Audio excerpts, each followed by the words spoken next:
You won't believe what happened when I came home early one afternoon. I had no idea that my peaceful day was about to turn into one of the craziest experiences of my life. Imagine this. I pull into my driveway, expecting the usual quiet only, to find something totally unexpected. Someone else was inside my own mansion. And not just anyone, but someone living there for almost 2 weeks without me knowing. It sounds unbelievable, right? But it gets even stranger, because this wasn't just a random stranger.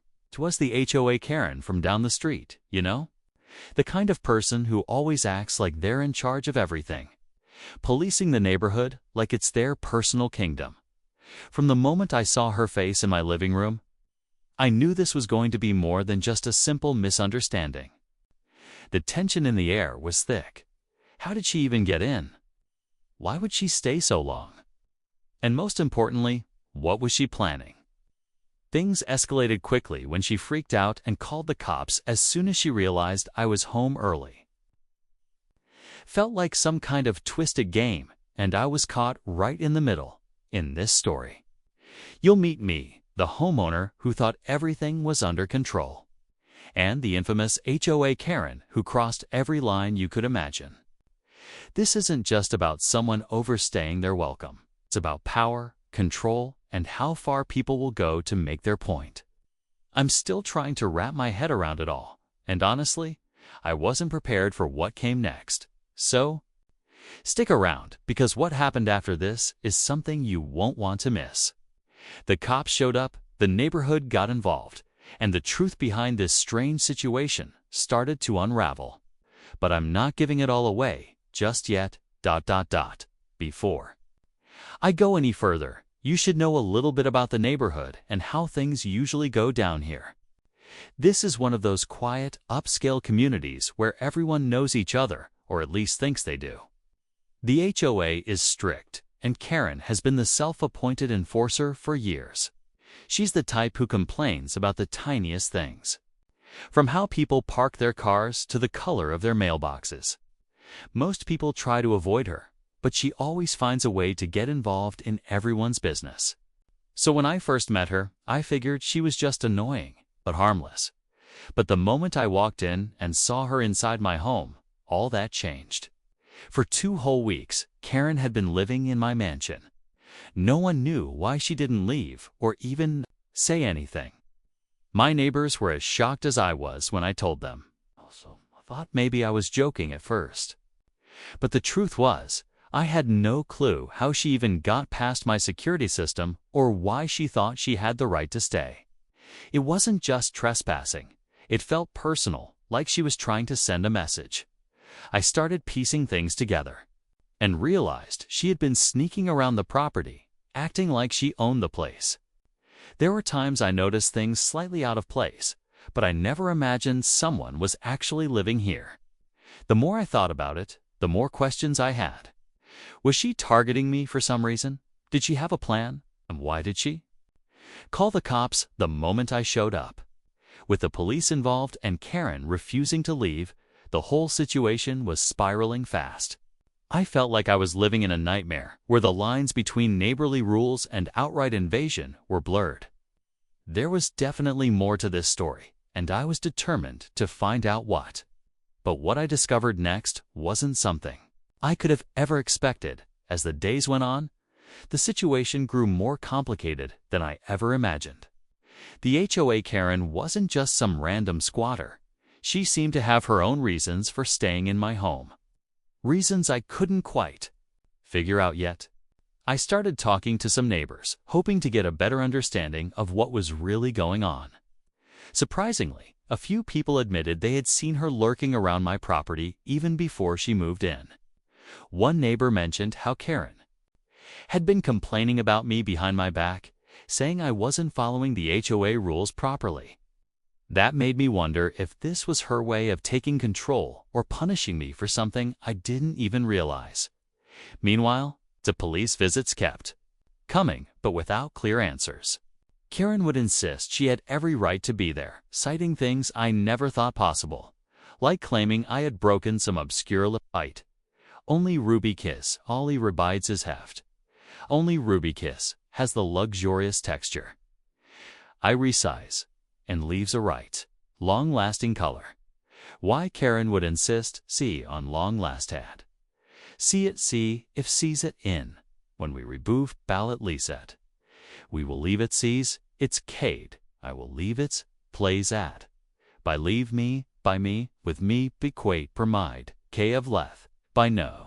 With a lead I'm sinan salah, to be saruin, my sai, ali lai kai, I sagats it's I sokri kai, ali it's ksit to be stata, I get to see it to go kets, it sa, I it's the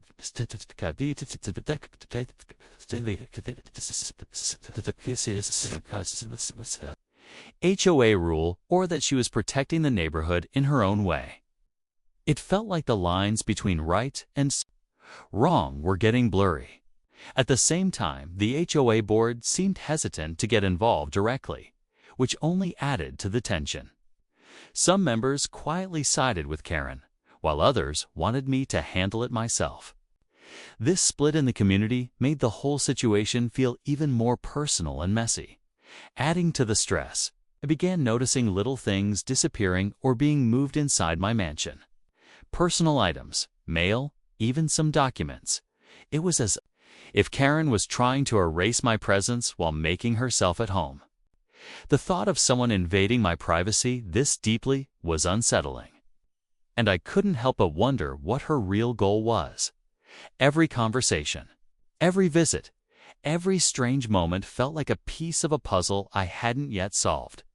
I kept asking myself, was this just about power? Or was there something deeper driving her actions?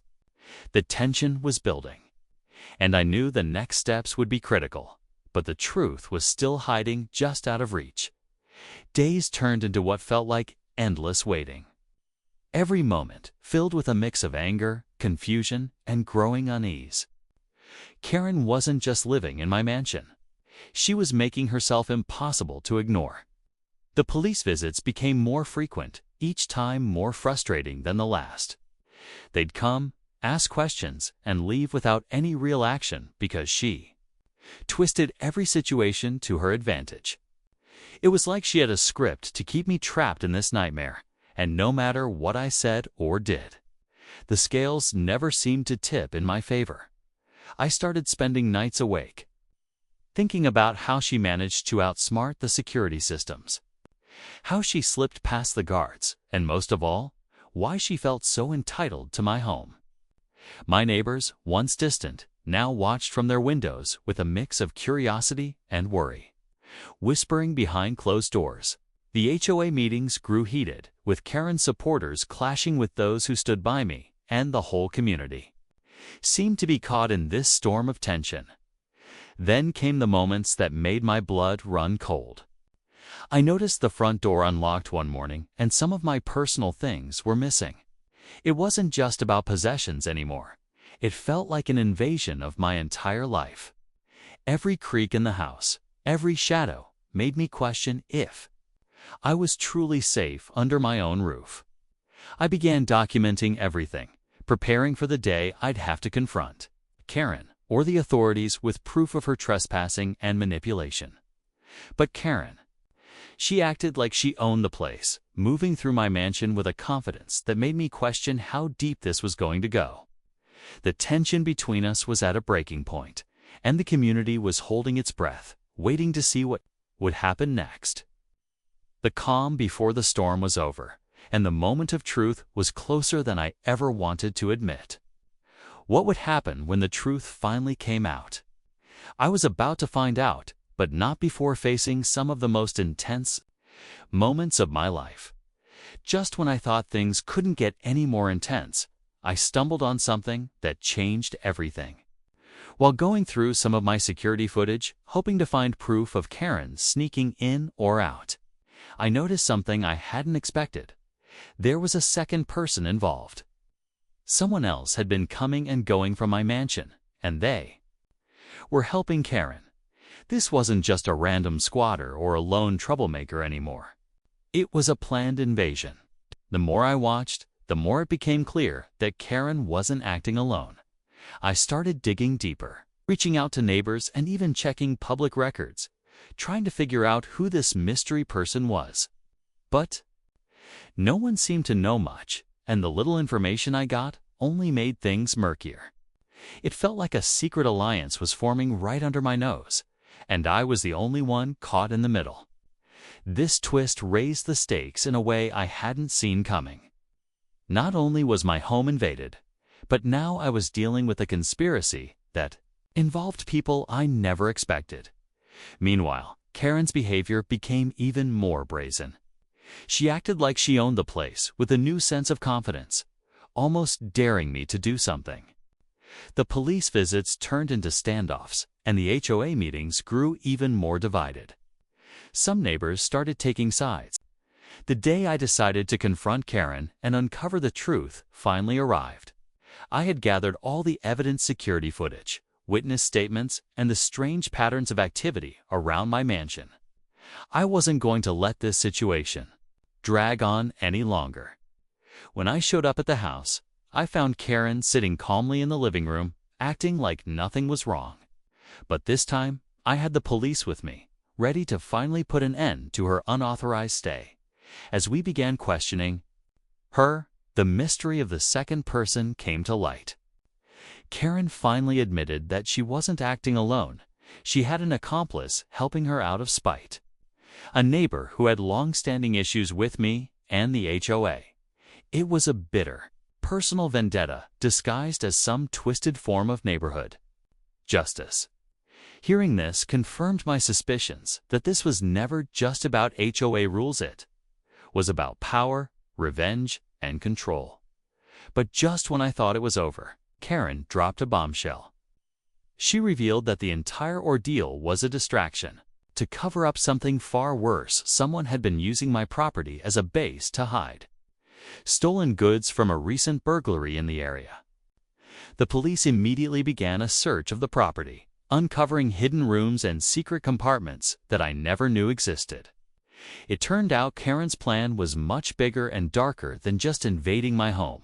In the end, Karen and her accomplice were arrested and the stolen items were recovered. My mansion was finally safe again, but the shock of what had happened left me shaken. The experience taught me how quickly things can spiral out of control when people misuse power and trust. Even now, I can't help but wonder how many secrets are still hiding behind the walls of my home. What might happen if someone else tries to take over again? The story may be over for now, but the lesson stays with me forever.